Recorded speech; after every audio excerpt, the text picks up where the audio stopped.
Hey folks, Mike with Med City Auctions and Pallet Liquidation, coming to you with a liquidation podcast where we're going to talk about pretty much everything liquidation. So it's been a really great week for us here at Med City. We have recently been invited to do a podcast, or not a podcast, but like a reseller summit for Whatnot down in Austin, Texas in April, I believe. So we just got invited to go down and do that, which is pretty exciting for us. We're going to be attending the WHSL show. We got a booth down there coming up next month. We got ASD coming up. So that's kind of what we're leaning towards in the next couple months. We got a very busy couple months, but what I thought would be fun is get rolling on this podcast, and who better to get started with than one of the, we'll say, the godfathers of liquidation. He's a very well-respected person, Mike Klemm from Market Street Liquidation down in Missouri. He's a legend, and why not have him here? So, Mike, why don't you tell us a little bit about how you got into liquidation and kind of what your business model is? Oh, well, quite an intro. Thank you for that. The Godfather. That was funny. So yeah, we own Market Street Liquidation, Kairos, ATX, a number of other companies. So yeah, so your question was, how did we get into liquidation? Yep. Years ago, I was in manufacturing. We would manufacture goods in China and India and bring them over to the US and sell them to, brick and mortar stores. And I eventually found out about liquidation from that because we had to liquidate some of our own goods. Every retailer has to do that at some point. And when I found out, basically learned about it, I'm like, wow, I'm on the wrong side of this equation. That sounds like way more fun than what I'm doing. And so we were able to literally pivot, in a very short amount of time and use all of our capital and our business experience in what we were doing and apply that to liquidation. So that did enable us to have a bit of a quick rise in the industry. But yeah, that's how we got into it. It was firsthand needing to use the industry, finding out, I want to be on that side, not on the selling side. And we just jumped in. At the very beginning, yeah. Well, ultimately, the way we started was I called up some liquidators and said, hey, I've got, a dozen truckloads of whatever. I need to get rid of it. What can you give me? And when I found out how little it was, I was like, oh man, I need to be over there. So that was the entry level experience, I guess you'd say. But after that, yeah, I didn't buy pallets. I bought a few truckloads from some various, for all I know, I might have bought one from you back in the day. And just kind of put our toe in the water and seeing what it's all about. And then eventually, applying our experience in business to take it from there. Okay. And then did you early on get into Target, Amazon? Like, where did you kind of initially in the big box stores? I know you talked about your manufacturing, but at what point did you get into what I would say most of our guests and our viewers are going to think of liquidation, like your Walmarts, your Targets, your Amazon? When did you kind of dabble in that stuff? We dabbled in it right away. I didn't just try one or the other. I got a bunch of all of them because I wanted to kind of see what it looks like.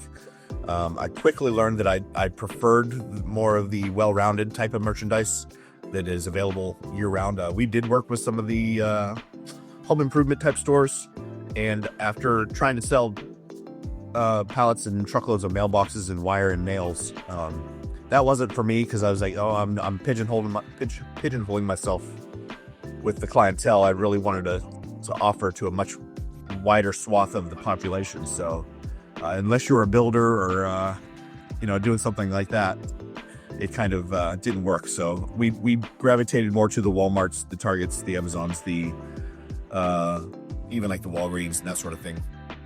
Stuff that just really meant to buy. What was the first contract you ever had? Target For sell a bullseye just out of respect. Okay. Yeah, that was the very first one we got connected with, and yeah, we had a good run with them. It's amazing. Like, to me, that was one of my first ones as well. And the whole process with getting a contract was so interesting when we first get into the business. Like, I always thought I could just call up Target and be like, hey, can I get loads direct from you? And it's really not that way. Like, No.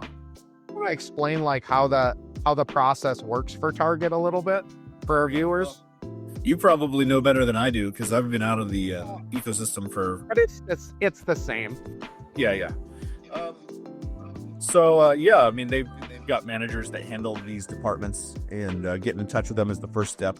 The second step is them evaluating you, because they don't want just every Tom, Dick, and Harry involved in their programs. They want somebody has the capital to do this. And people are like, well, I could buy 10 trucks. No, we're talking 500 trucks, 1,000 trucks. Yeah.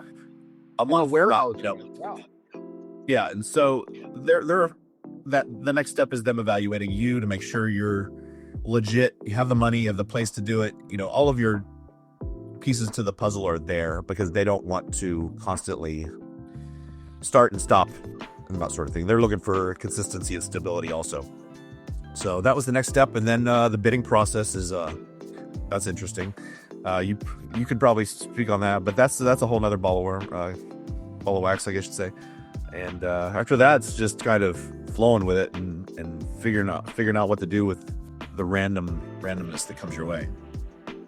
So for the viewers out there, with the Target at the time when I was involved in the bidding, and maybe Mike as well, but essentially they would say, we have 40 different facilities that are up for bid, and we need to know, here's the volume on each facility. Do you want to bid on this particular facility based on the volume and based on your location? And what's interesting about Target is your bid price actually includes the transportation to get it from their facility to you. So you have to kind of figure out that as well in your bid price. But then what happens is, so you bid on, say, a Missouri facility, because Mike's in Missouri. He's like, hey, this is probably my best bet of getting a place, because the freight Target's going to pay to get it to me, I could probably go in at a little lesser dollar amount and maybe win it. And for me, it would be Minnesota, because I'm from Minnesota. But what I seen in the contract process, in the bidding process, was essentially you would bid and then you'd think it's a really good number. And they're like, hey, always put your best foot forward. That was always their line. And then they would always have 3 rounds of bidding, but they would never tell you there's 3 rounds, just to kind of push you to keep bidding and keep pushing that number up. So I thought that was crazy. So you would put your best foot forward, and then they would email back and be like, well, you're close, but we need a little more out of you. You're only in the orange, which means, or the yellow means you're not anywhere close. To me, it was a great business philosophy on their part. Like, if I were in their shoes, I would have did it the exact same way, because all they're doing is pushing those numbers up. And as a contract holder, I've seen a lot of people get pissy, we'll say, and like they're as far as on our side of things, and be like, why do they keep doing that? I'm like, that is genius what they're doing. They're doing the exact same thing that we do, when we're selling stuff. You're always trying to get a better margin and a better recovery. So I always thought that, and that's at the end of the process, they would either award you a primary or a secondary. So I had a secondary at one point as well. And then the interesting thing is, I found that the secondary was typically, you would get the secondary stuff around Easter, when the big contract holders would be like, oh, I'm full, or I'm going on vacation, because they knew all the plastic Easter eggs were coming through, or the school supplies. So then the secondaries would get a call. The secondary contract holder would be like, oh my God, here's my in. This is going to be great. And then when the loads start rolling in, you're like, oh crap. Yeah. I thought that was interesting. Talk a little bit about that, and, the good and the bad with having a Target contract as far as what you're getting. Yeah. So I agree exactly with you. That's their job, is to get the highest bid possible. So I don't blame them a bit. I understand the psychology, and that's his business. In every business, whether you're buying textiles from India or you're doing this, everybody's trying to negotiate and get the best deal possible. I have a slightly different philosophy on it, but not everybody rolls like I do in that sense. I value stability a little bit more than margin, because you can constantly be fighting for 1-2% more and making your life a living hell. I'd much rather take a percent or two less with stability and be able to build something with knowing sales channel is good to go and leave a little more meat on the bone for the people. So that's my philosophy, but I understand not everybody has that, especially a manager that's coming and going throughout a big corporation like these ones we're talking about. They're not necessarily going to be there for 20, 30 years. They're not building a business for 20, 30 years. They're building Their resume. a resume, and they want to show that they got they want another notch on their bedpost so that they can move up in the corporation. And that's fair. That's their life path. So I don't blame them or, think anything negative about that. That's just the way that's just their philosophy. Let's get the notch on the bedpost now and move up the corporate ladder. And for a business person, we're like, no, we want to create a business for 30 years, so it's a different philosophy. But back to the bullseye type of product you were mentioning. I mean, yeah, that was one of the main reasons we diminished our place in that area, was because of you were constantly at every holiday, whether it's St. Patrick's Day, Valentine's Day, Groundhog Day, whatever, you were just getting inundated with 20, 30, 50 truckloads of Valentine's candy, or whatever. And that's a challenging move, because you're paying the same price per cubic foot that you do for the general merchandise.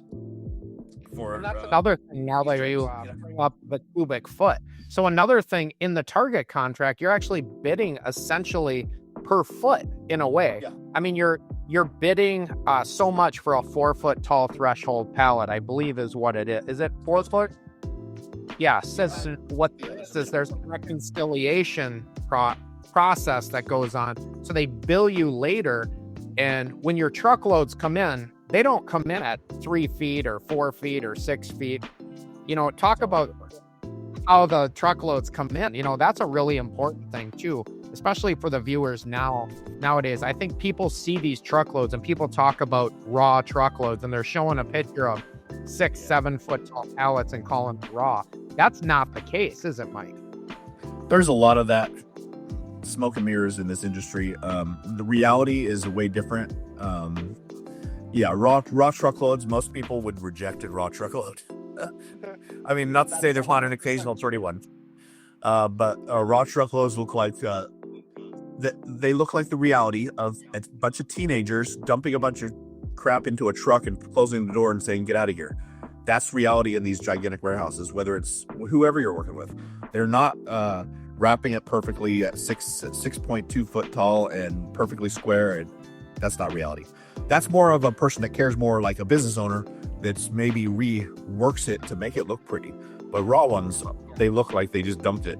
It looks like a tornado hit the truck and then the truck flipped 3 times. It got to you. And if you're lucky, there's some plastic wrap still on it, so you don't have to hand unload it off the truck. So, right.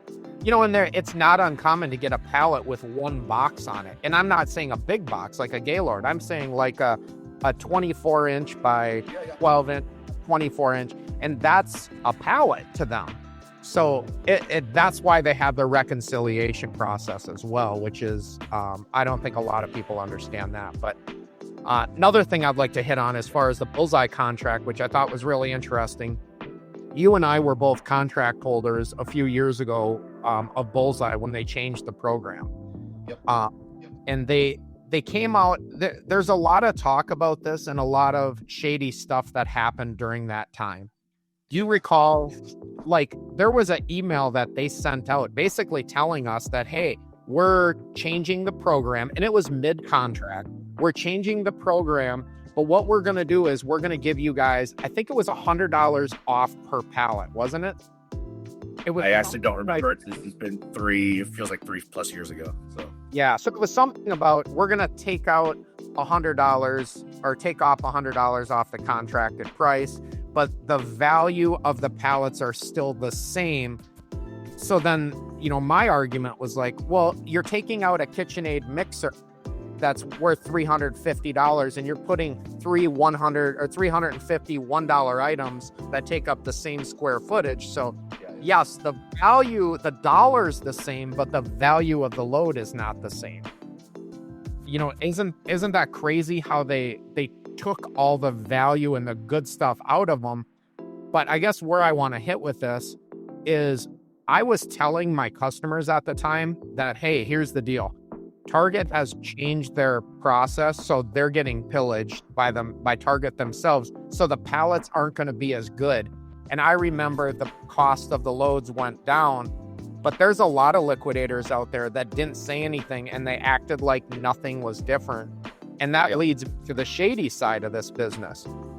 So how did you guys deal with the Target contract and the big changes mid contract? Because I didn't think it was necessarily the right thing to do by them. I think they should have waited at least till the end of the contract, but ultimately it's their stuff, their decisions. So yeah, I think that's important to remember in all of this. And I know I've mentioned this to you in the past, is that there's so much entitlement in the world, in this industry.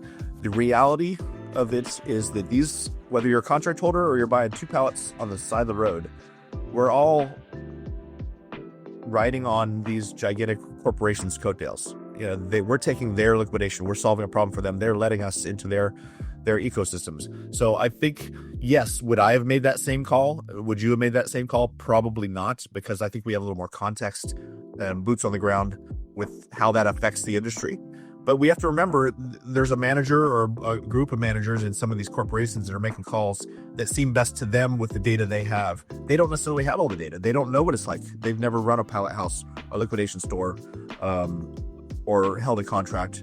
They just simply don't know. So I don't hold that against them. I think some of the calls they make are short-sighted because they don't have that extra data. But it's almost like, how do you blame them if they don't have all the data? They're doing the best they can with the situation or with the data they have, and to benefit the corporation they work for.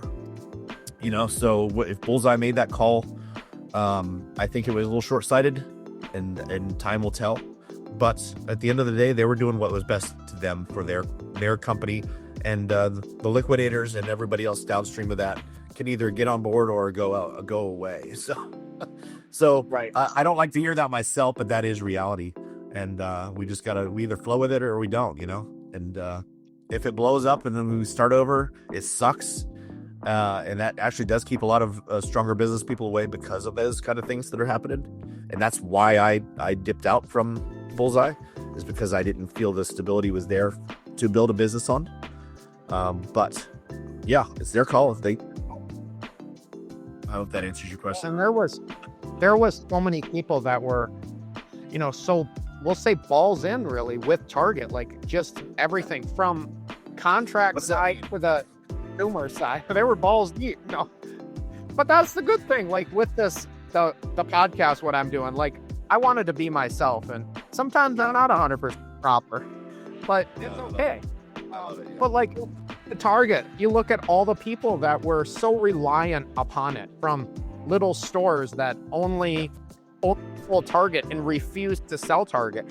I remember telling customers of mine that, what are you going to do when Target changes, or when Target's contract changes, or when Target goes away?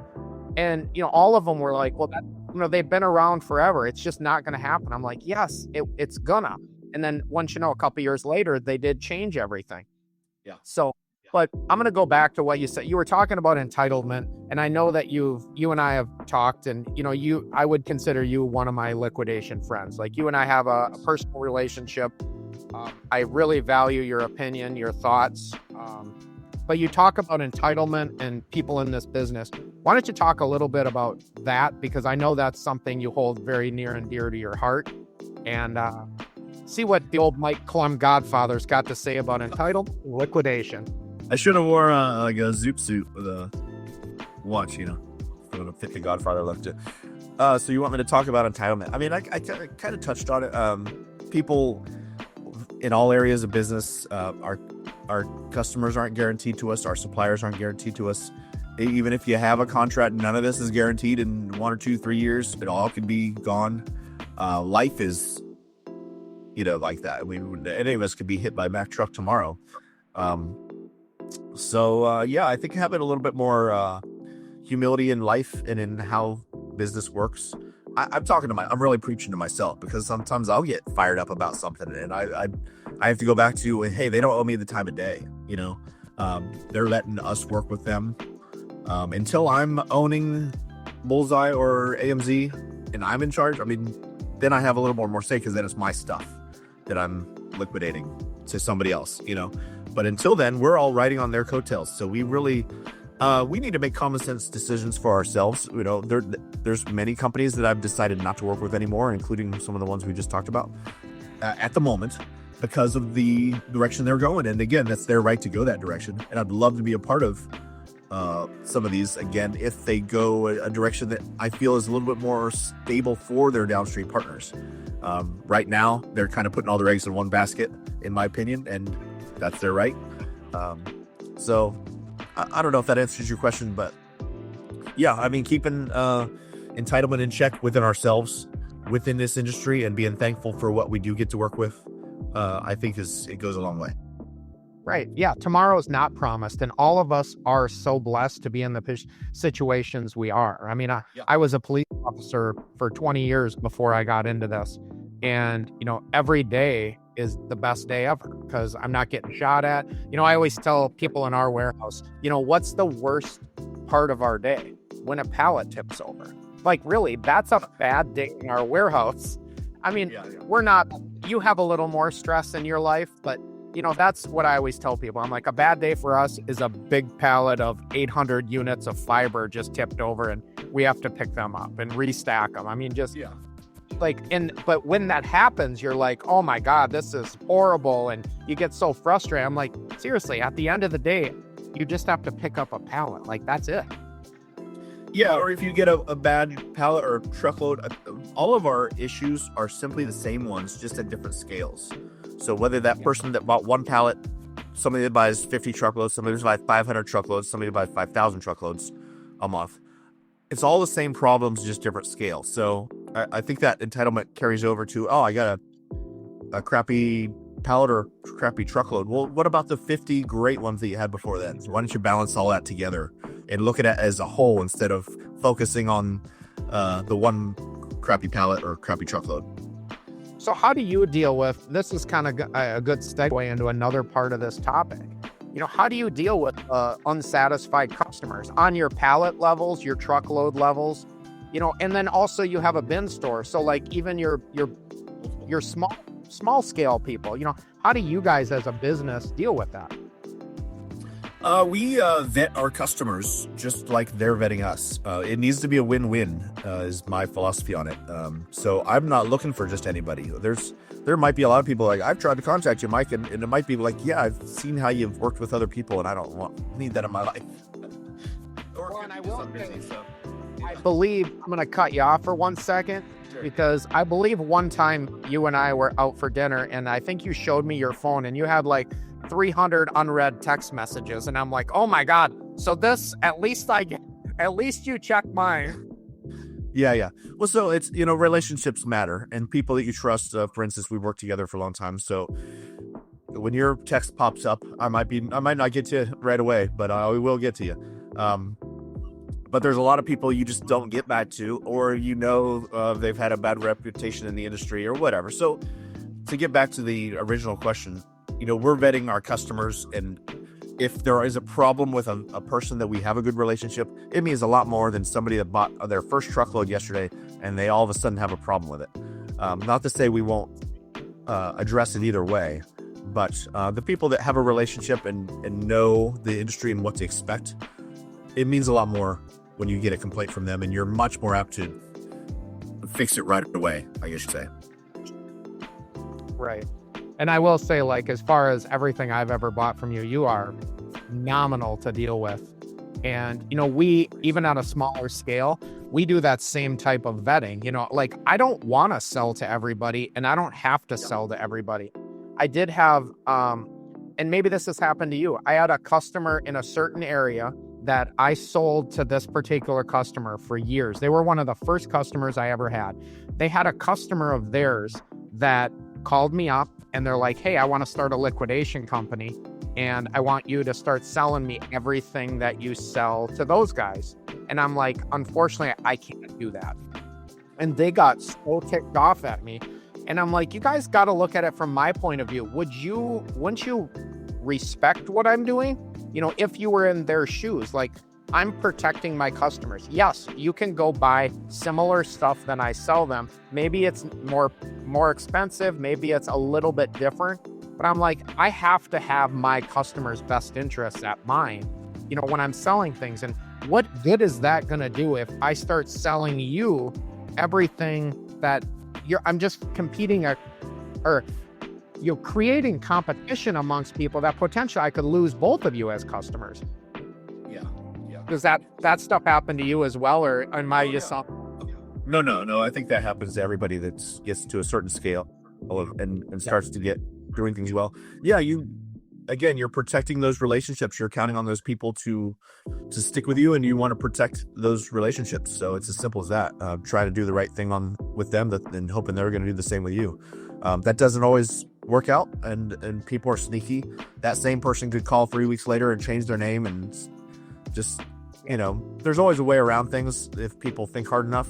But we're not looking to. I should say we are looking for stable relationships, business relationships, and it goes back to my original thing that really matters about me is stability.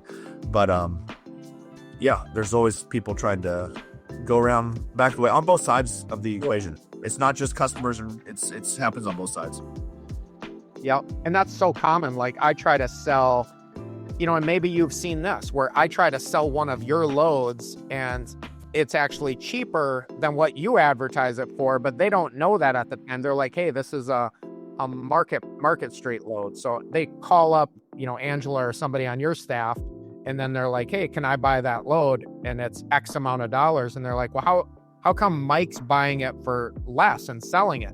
That's the whole relationship thing that you're talking about too. That yes. Yeah. And a lot of people don't understand that, which is, maybe you could hit on that and talk about that. Not necessarily me, because, I don't buy a ton from you, but like, we have a relationship. And when somebody just calls you up for that first time and expecting the greatest price in the world, you're feeling them out, just like, it kind of goes both ways.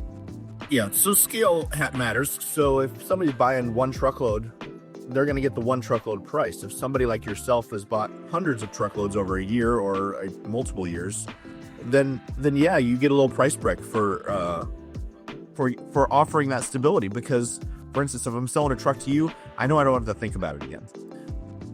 Without, there's always something to deal with, and if that's the case, we deal with it.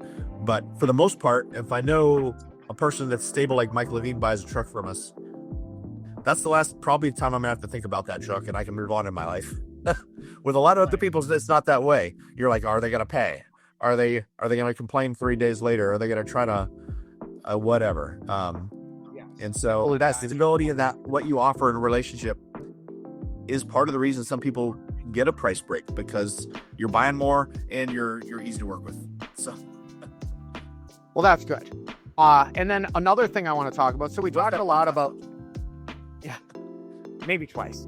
So we talked about the bullseye contract, but right now you don't have a bullseye contract, but it's my understanding, and I know firsthand that, you have a very good relationship with AMZ. So are you a contract holder with them now? And do you want to talk a little bit about the contract process with AMZ and maybe the volume and stuff like that? Because, a lot of people, I think, still have this belief that they can just call up AMZ, call up, Target, Walmart, wherever, and just get a contract, or, not have any financial backing or anything. Yeah, I get it, because when I first started, I thought probably some version of the same, and I had to learn the system and learn where to go and who to talk to, and then even then, what am I bringing to the table? I could buy 6 truckloads a week. Well, they're times that by 10, and then maybe even then we probably still won't talk. Is kind of thing. So with these bigger corporations, scale is huge to them. They're not looking for onesie twosie type buyers. They're looking for, again, people buying into the hundreds and really into the thousands of truckloads a month type of range. And some people just, again, it's just a reality check. Oh crap, of course I can't buy 1,000 truckloads a month. That's just not where I'm at, and that's okay. And sometimes I would dare say you're actually in a better position not having that stress of having to take that kind of volume, and paying 1 point more and having complete and total freedom. Sometimes I'm like, man, I think maybe I'm on the wrong side of this equation too. I'm like, yeah, exactly. And even with some of the other companies, I'm like, well, why don't you go after this company? I'm like, I already know a guy that has the contract, and he's going to give me a very fair price. Why do I want to stress myself out about going after hundreds of truckloads and having a place to put them all and all this overhead when I could just buy the one or two that I want and pay $500 more? Who cares, So as somebody who is well-versed in the contracts from AMZ to Bullseye, stuff like that, during we'll say your busiest times on an average week or month, whatever it's easiest, what do you think the most truckloads you've received is? I just think it's cool for our viewers to really see big scale what the potential is if you really do have a contract. Sure. First of all, I don't know the exact number, and I don't want to, even if I did, I probably wouldn't say it, but over 1,000. Let's just say over 1,000. In a month or a week? In a month. Okay. Yeah. That's insane. Oh, from now it doesn't seem insane, but at the time, before, I remember thinking, like, how are you going to move 50 trucks in a week or, whatever. And now it's life. But, and again, we're not a big fish in this. There's a handful of companies that make us look like minnows, and that's okay. I don't necessarily I'm not gunning for their position. They can have it. We're happy where we're at. I much go back to my philosophy. I'd rather have a stable, nice life than be stressed out and try to be the next billionaire. Not interesting to me. I wanna enjoy my life. So it's a little less money. I'm fine with less money for a better life. Right.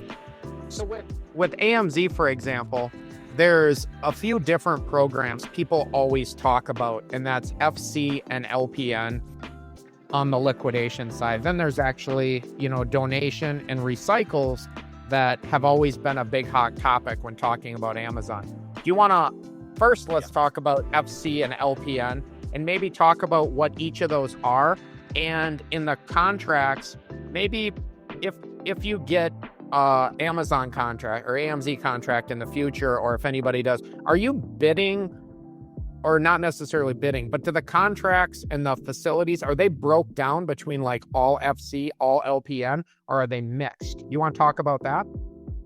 Nothing is absolute in this world. It's not like you bid on a facility and it's only going to be this. It could be mostly that, but nothing's absolute. So there's always going to be a little bit of spillover in every type of everything you do in this industry. So you were asking about the difference, FC, and I think most people know this, or with a 5-minute search on Facebook, they'd figure it out. But FC, typically, just to put it in a real quick nutshell, smaller items, typically new overstock type stuff. It's stuff that they're kicking out of the warehouses that they don't need anymore. They weren't selling at a high enough rate or at all. And it might be a calendar from 2025. It could be a, anything that's new and overstock is typically what's FC and small stuff. Fulfillment center is what the FC stands for. So, LPN. Amazing.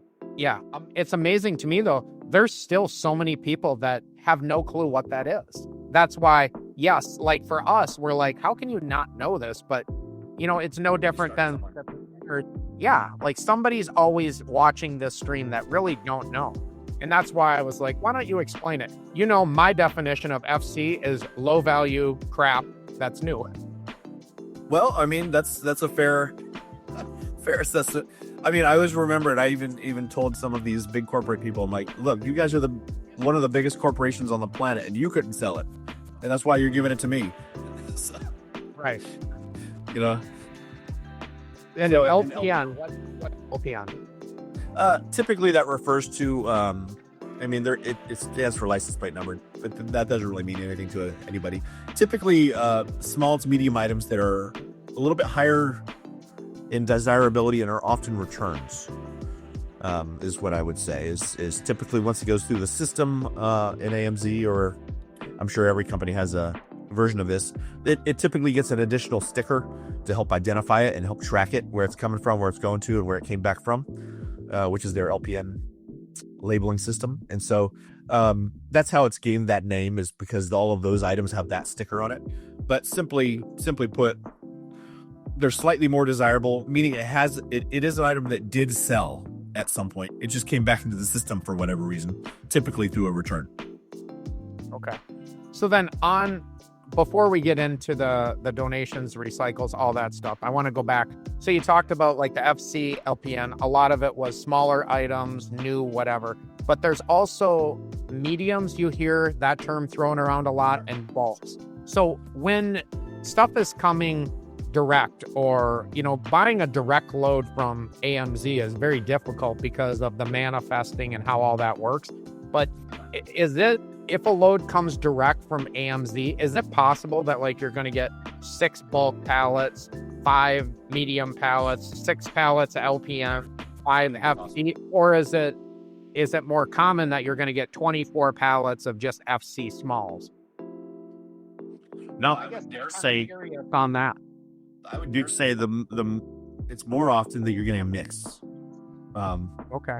So in at least in our experience, every facility is different. Again, I'm sure it's true with even with Bullseye that we talked about.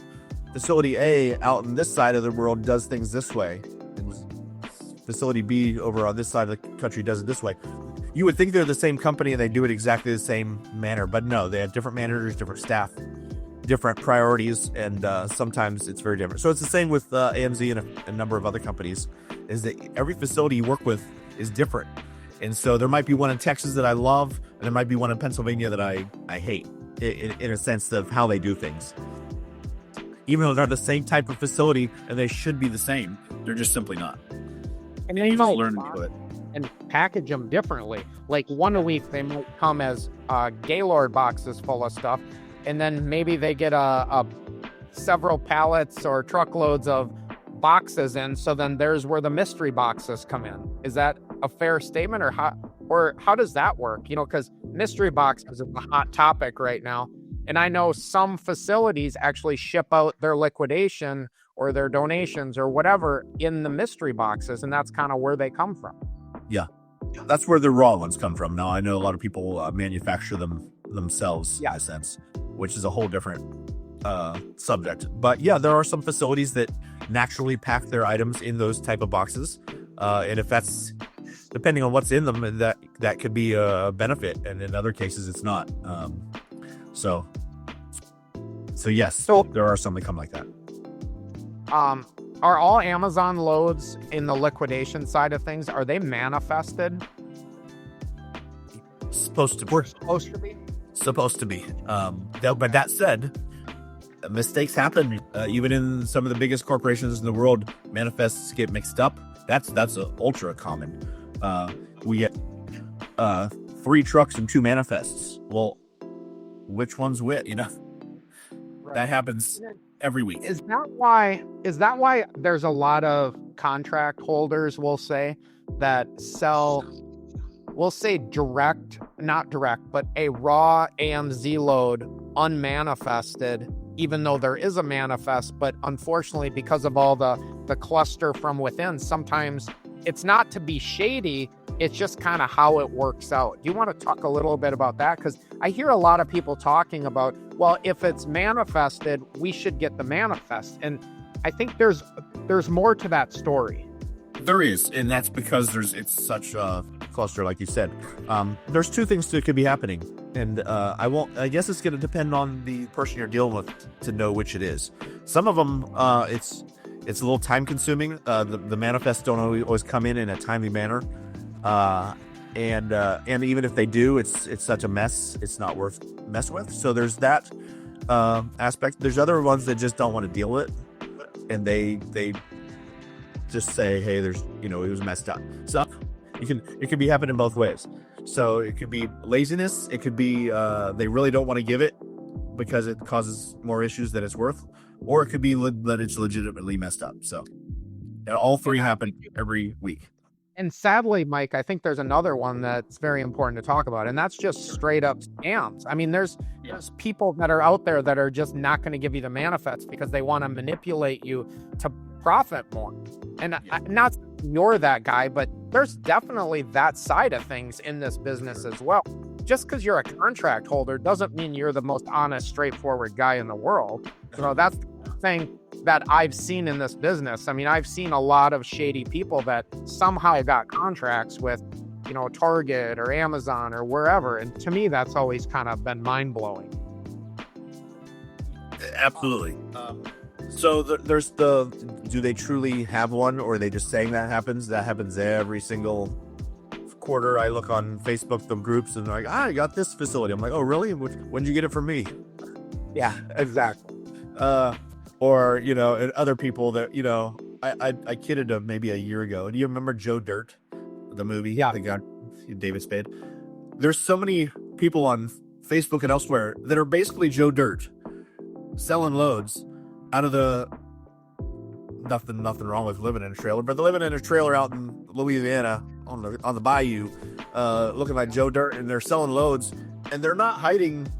And people are gravitating, and 14 people said, I bought a load from that guy. I'm like, why did you buy a load from Joe Dirt? Yeah.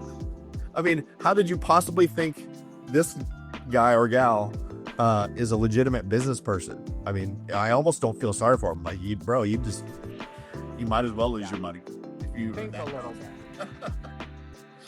Now, one of the final topics I'd like to hit is, as far as the AMZ stuff, is do you want to talk about the difference in the loads? So as somebody who's been in this liquidation business for 20 years, I view liquidation and AMZ particularly as having three loads: a liquidation load, and then obviously that's broke down different ways, a donation load, and recycle loads. Obviously, some of those shouldn't be sold, should be only donations. Some are legit. You want to talk about the three kinds of loads, not necessarily your experience with them, but just the difference in them, and then also how it's impacted each one. Because obviously having contracts and being very well understood of how the whole system works, you get to see the impacts of the donations, recycles on the liquidation side as well. Yeah. I'm as experienced in this as anything else, like ground floor type stuff. So I have a lot to say on that. I do want to be thoughtful that they are, let's say some of these companies that have this stuff are trying to work on the issue. I do think they would benefit from a viewpoint of some boots on the ground, because they've been trying to solve it for a long time and it hasn't been solved thus far, because the solutions that with the data they have, this solution they have doesn't always work because people are sneaky, and sometimes again, you put a program in somebody's hands that doesn't have any skin in the game. It's only a matter of time before they abuse it also, even though the 15 predecessors before them abused it. Right now, this next time is going to be different. Well, probably not, because why would it be any different? So yeah, I mean, those both. So we're in the liquidation pretty strongly. I have a lot of experience in the recycle world also. I actually own a recycling company. So I know all about that. And then just being in the industry, I think we all know what's going on in the donation side of things. Again, major props, especially if they're watching. They're trying to work on some solutions, but it is a hard thing to figure out, because a lot of the nonprofits, they get the donation loads are very incentivized. They get 3 truckloads of mystery boxes. What are they going to do with that, really? In some cases, they do truly donate it, but it's very tempting for them to just sell it to a bin store or whatever.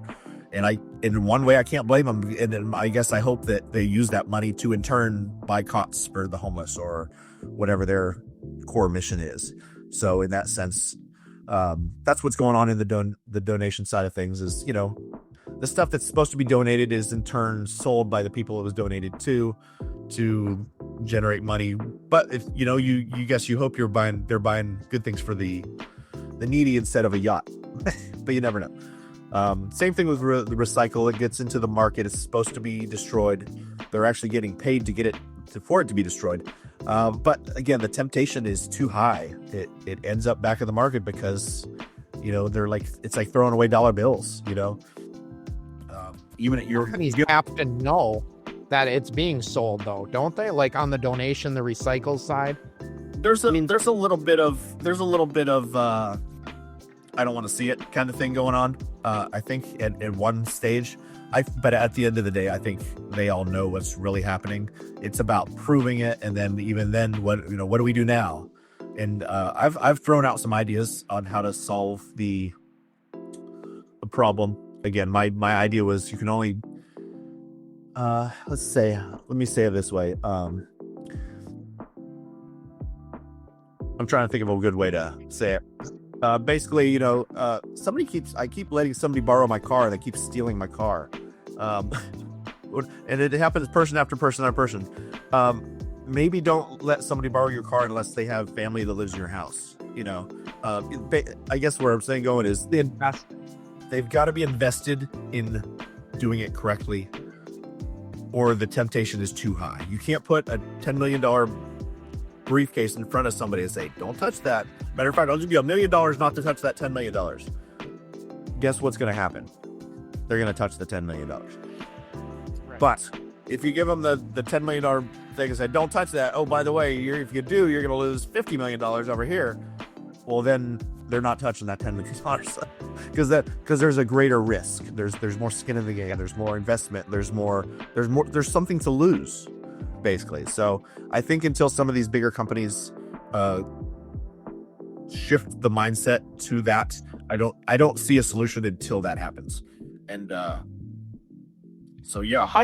what impact has it had on the liquidation side? Because obviously, if a church gets a load for free, and then they're selling it to me, we'll use me as an example. So I know a church that gives me a load of high piece count they get it for free. They sell it to me for $5,000.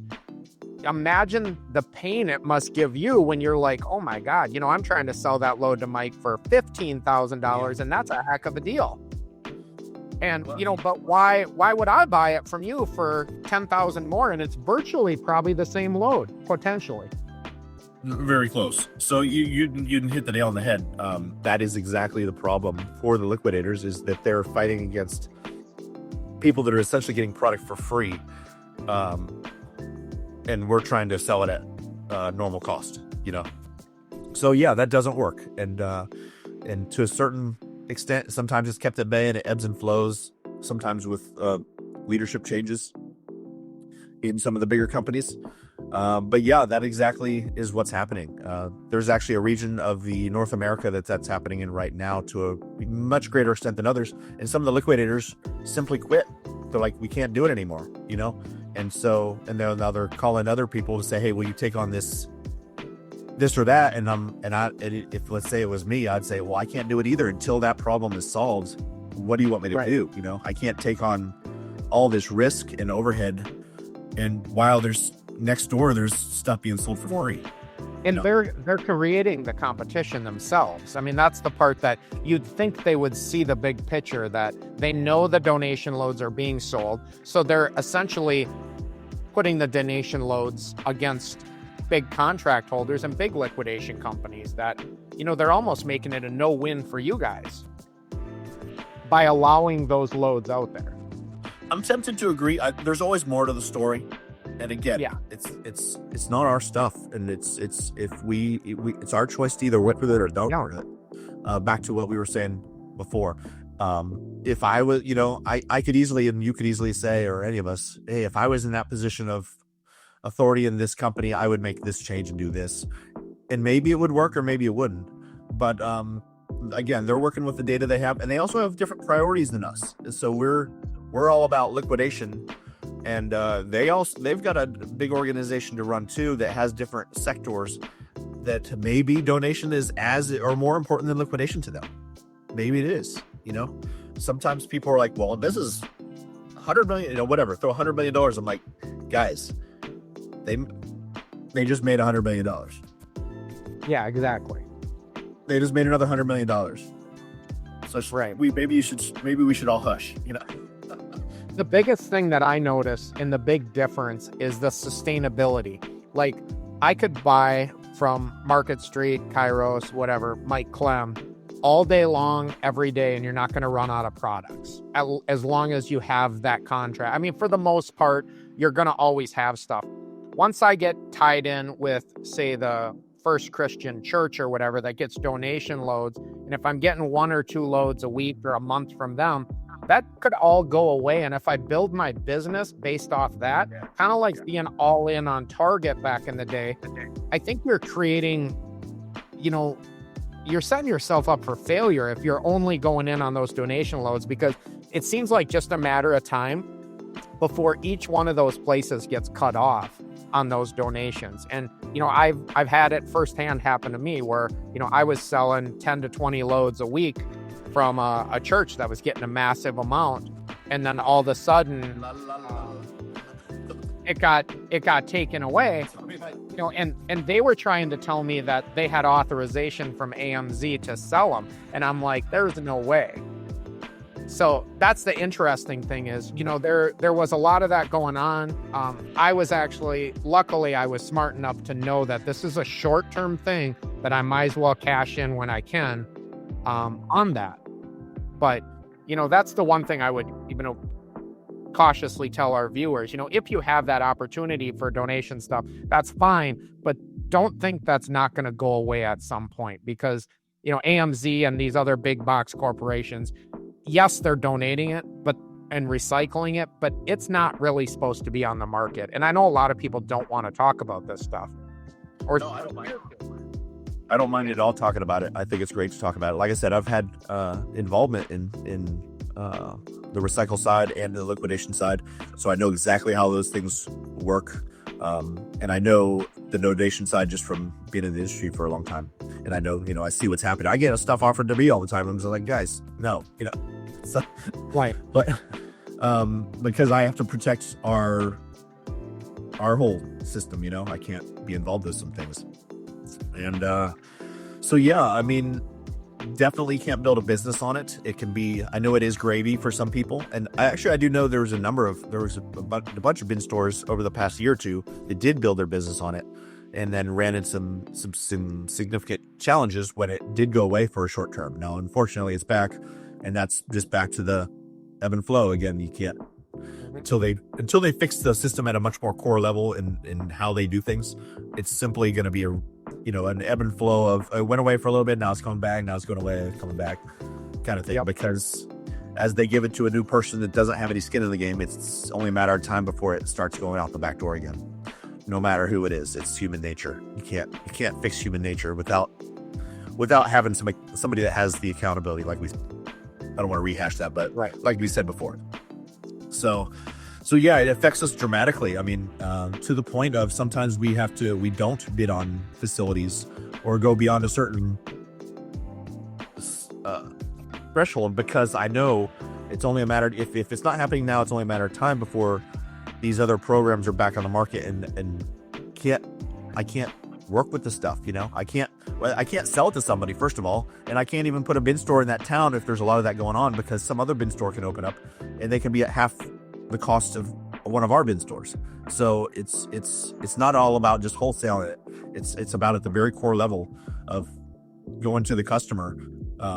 If somebody is getting product at a fraction of the cost or free compared to what you are, of course you can't be in business. It's very common sense in our side of things. And but again, I know there's a lot more to their big ecosystem as far as priorities and what's important and how things need to work and how they hope it works, from their perspective. Again, they're not running bin stores and they're not running liquidation companies. They're managing a program from a totally different perspective, and they're trying to do the best they can with that perspective. And I applaud them for their efforts.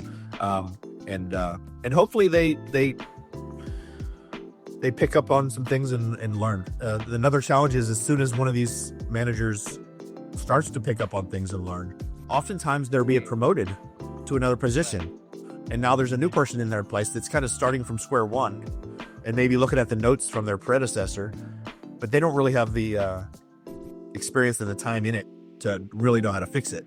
And so it's kind of just like a constantly getting a new landlord that ever knows how to fix the pipes, because they're just, they just own the house for a few days now, for dumb. And there was a lot of talk about the AMZ contracts had changed quite a bit.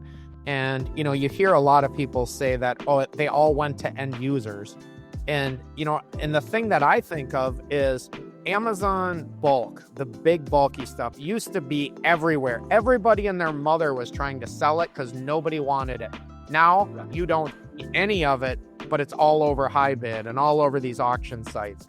Is that kind of what happened with that? Is it went to the end users who are now auctioning it, or why don't we see that anymore? Well, some of it was coming from the recycle program. And so a little bit of that has been diminished, which I applaud AMZ for helping with that. Again, the smalls, that's not the case. It's actually the opposite. The smalls are flooding the market. But the bulk on the recycle side was diminished a little bit. Secondarily, some of these big companies, the one we're talking about included, have had a greater push with their management team to get direct to customer and to only work with liquidators that are getting direct to customer rather than wholesaling. Not to say the wholesale is never a part of the equation, but they were looking for liquidators that had maybe a 90-10, like 90% going direct to customer, 10% wholesale type of way they're doing things. And so we had to adjust what we were doing to be even more focused. We needed to open more auction companies, more bin stores, and more direct to customer stuff to make them happy and want to work with us to a greater extent. So we made that change a few years ago, and now we're operating 45 plus auction locations and a multitude of brick and mortar type stores in addition to the wholesale thing we do. And we have to do that in order to keep our contracts and to make the people we work with happy, because that's what they're looking for, because they want the greater margins, and they only want to work with people that are doing that. They can in turn give them the greater margins. So that happened across the board. So not just with us, but with all of the big companies. And so in addition to the company that transitioned a little bit of what they're doing like us, they also brought on companies that were they were just an auction company that's been an auction company for 20 years. And they got into the door with a big company like AMZ because of what they did. And so they had access to that product. It was all a plan for a big company to make more margin on their liquidation. Again, can't blame them for that. And you can't blame them at all for that. So they were going to make more margin selling it to an auction company that's selling it in turn directly to a customer than selling it to a liquidator that only sells wholesale, that in turn sends to, they're cutting out one of the middlemen in a sense by pushing that. And so they have blames. No, you can't blame them, and that's just how life goes. And so that's why a lot of it's come off the market, is because a big company like AMZ has focused on getting their liquidation to auction companies and brick and mortar stores. And that's why the average broker out there has less to work with, because they're not on the market anymore, because the auction company doesn't want to sell it. They want to auction it themselves. Awesome. Well, there's a whole bunch more I'd like to talk to you about, but we're kind of running out of time today. Maybe we'll get back another time. We can chat more after we get more established. Yeah, I would love it. That'd be a lot of fun. Oh, and then, but right now, I know you have a sales team and you have many different businesses. What if somebody wants to reach out to your company? Where's the best place to start? Because I know, obviously, if I want something, I just message you. We chat, often, but give me my number. The average Joe might want to reach out. Do they contact Ray? Do they contact Angie? Like, what's the best way to reach out to your company? Unless they all buy from me, of course, but. Sure, yeah. Well, buy from Mike, of course. But, when we do have overflow, again, we're focused on using the product to supply our own 45, 47, whatever it is, auction companies and bid stores. But there's always overflow, and that's just, again, part of the process. So that's when the brokers and the other stores can take advantage of that overflow that we have in a peak season, or even just throughout the normal season. So how to get in touch with us? I think the easiest ways are on either Market Street Liquidation, Springfield, Missouri, a Facebook page. You can always message the page there. Angie's the one that handles all of the, Mandy well. So Market Street Liquidation, Springfield, Missouri. If you type in that into Facebook, you'll pop up the page there. Same with Kairos Wholesale. I guess you'll probably have Kairos somewhere here in the message as far as how to spell it. Kairos Wholesale. And we have a page there also. I think if you search either one of those in the various Facebook groups, is this going to be on Facebook or? We'll put it on Facebook so you can post this video on it. So yeah, so they'll find it on either one of those pages. Of course, maybe I could get you Ray, our VP of Sales, email address, and it could be somewhere in the description or something like that. Certainly, if we post it, we'll put it in the description. So he handles more of the less than truckload type orders or even mixed truckloads. Ray handles the full truckload stuff out to the people, and then I handle all the intercompany type stuff. Thank you for your time, Mike. Appreciate it. If you guys got any questions, you can reach out to Mike or I. One of my big spiels in liquidation, like when we're selling stuff on Whatnot, is we may not be the biggest liquidation company out there, but I would challenge you to find somebody more honest. And I think Mike is one of the only ones that might be more or equally as honest as we are. So, I think you got two great people here that are always willing to help out. The biggest thing is time, and we just don't have enough time in the day to help everybody. But that's one of the reasons why we do these podcasts is, if we can help give some knowledge to somebody, it's a win for everybody. So once again, I appreciate it. Appreciate your time, and happy selling. And all you guys, thank you very much for watching, and take care. All right. Thanks, guys. Appreciate you. See you next time.